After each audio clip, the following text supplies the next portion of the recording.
Saludos a todos, en este video vamos a aprender cómo se determinan los coeficientes de transferencia de masa convectivos en una torre de enfriamiento. Comenzamos con la descripción del problema.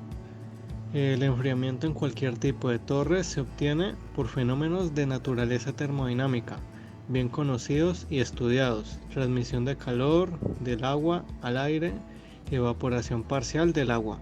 La principal forma de transmisión de calor que se produce en las torres es por convección. En la literatura existen modelos del comportamiento de torres de enfriamiento evaporativo, cuyo objetivo es enfriar la corriente de agua caliente que llega al equipo. Estos modelos están basados en supuestos tales como que el aire utilizado siempre está a temperatura ambiente y se desprecia la cantidad de agua evaporada en el equipo. Los procesos de transferencia de calor y masa que ocurren dentro de una torre vertical empacada, por la cual circulan a contracorriente agua y aire. En esta práctica se evaluó experimentalmente el desempeño de la torre de enfriamiento ubicada en la planta piloto de la Escuela de Ingeniería Química en la Universidad del Valle. Para el análisis teórico se midieron las variables de entrada y de salida de la torre. Más específicamente, se calculó el caudal de entrada de agua caliente mediante tiempos de llenado de una probeta gradual de 1 litro.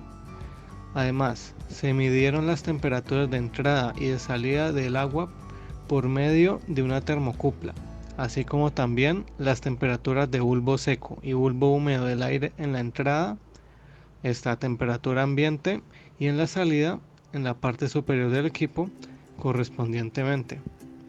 Por otra parte, se encontró el valor del flujo del aire, encontrando un valor promedio a partir de mediciones realizadas con anemómetro en puntos diferentes a la salida del equipo. En la mayoría de procesos industriales se utiliza agua para extraer o disipar el calor generado en las operaciones. Con la finalidad de reutilizar estas aguas de proceso, se emplea una torre de enfriamiento, la cual hace el papel de un intercambiador de calor de contacto directo, utilizando el aire como medio de enfriamiento. Este proceso presenta un bajo consumo energético en comparación con los demás sistemas de refrigeración. El principio básico de este proceso consiste en poner en contacto un líquido a alta temperatura con un gas insaturado, de tal forma que parte del líquido se evapora y por ende su temperatura desciende.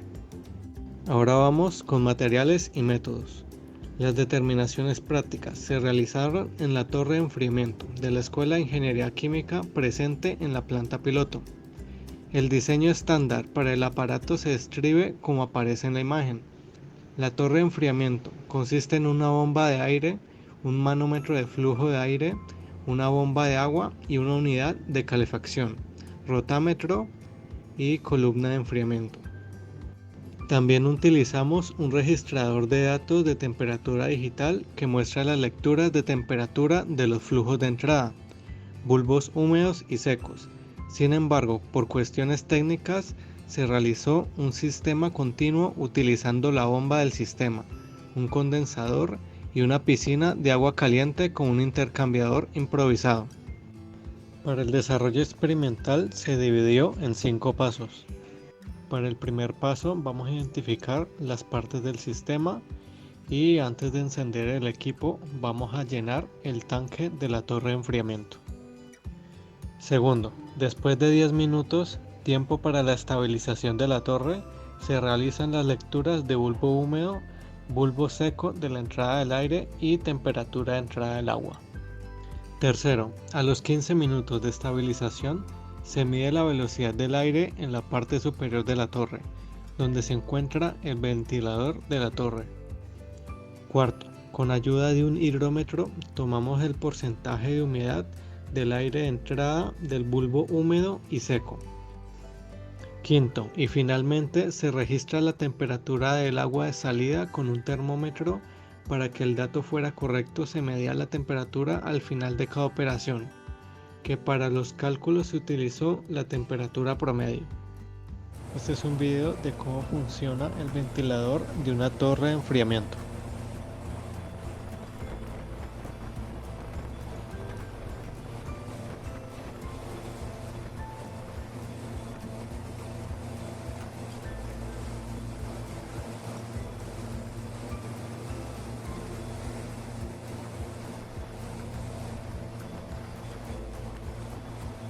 Como se observa en el video, el aspersor se encarga de esparcir en forma de lluvia las gotas que caen en relleno, un conjunto de láminas finas de PVC, colocadas de forma específica.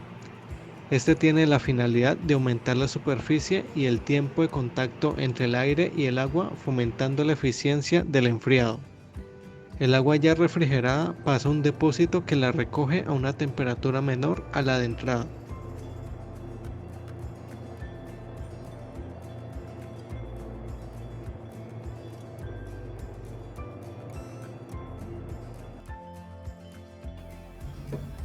Bueno, para el cálculo del coeficiente convectivo de masa, lo que hicimos fue utilizar la correlación de Sherwood-Holloway. Para esto necesitamos conocer el flujo del líquido, el flujo del gas y el número de Smith. Para el número de Smith necesitamos conocer la viscosidad del gas, la densidad del gas y la difusividad. Para calcular la difusividad utilizamos esta correlación que está aquí. Y los valores que ingresamos a esos fueron la temperatura de operación, la presión de operación, los volúmenes moleculares de cada uno de los compuestos y sus pesos moleculares. Este fue el valor que obtuvimos para la difusividad. Ya luego con la difusividad, como teníamos los valores de viscosidad y densidad, calculamos el número de Smith, que nos dio un valor de 1.30.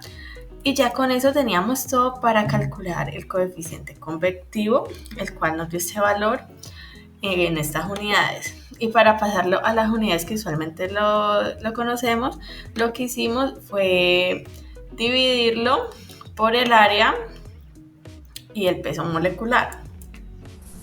Resultados experimentales. Según los objetivos planteados, se desea predecir el comportamiento de la torre de enfriamiento en el laboratorio de ingeniería química y desarrollar correlaciones para estimar el coeficiente de transferencia de masa en la fase gaseosa. En cuanto a la estrategia o diseño de investigación, es de tipo experimental, ya que fue necesaria la toma de datos experimentales a diferentes condiciones de operación con la finalidad de modelar matemáticamente aquellas variables que son características de dicho equipo. Por otro lado, tenemos la siguiente ecuación, donde μ es la viscosidad del gas evaluada a temperatura promedio, D la difusividad del gas en el aire, ρ la densidad del gas evaluada a la temperatura promedio y F es el factor de conversión de centímetros a metros. Por otro lado, la difusividad se puede estimar mediante la correlación de Glilon, donde T es la temperatura promedio del gas en Kelvin, V los volúmenes moleculares de los compuestos A y B, M los pesos moleculares de los compuestos y P es la presión ambiente. Ventajas y limitaciones del método. Por otro lado, para el modelo Sherwood, los datos son altamente confiables para realizar una comparación, ya que dicho modelo fue determinado para un sistema de difusión de vapor de agua en aire. El comportamiento de este coeficiente empírico es creciente con respecto al caudal más que con respecto a la temperatura. Esto se debe principalmente a la influencia de los flujos en las variables y en la adición del flujo de gas en la teoría de enfriamiento del laboratorio de ingeniería química. Esta se mantiene constante. Por tanto, dicho coeficiente será casi proporcional al flujo del líquido, caso que difiere el comportamiento del coeficiente de transferencia de masa en la fase gaseosa experimental, variable que depende en gran magnitud de la temperatura de entrada del agua. Sin embargo, el efecto de la temperatura en esta correlación está incluido en términos que involucra el número de Schmidt en la ecuación. Pero dicho efecto no es tan influyente como el flujo del líquido, ya que, por un lado, en magnitud es más bajo que el flujo del líquido y el exponente de dicho número es menor que el exponente sumado al flujo del líquido.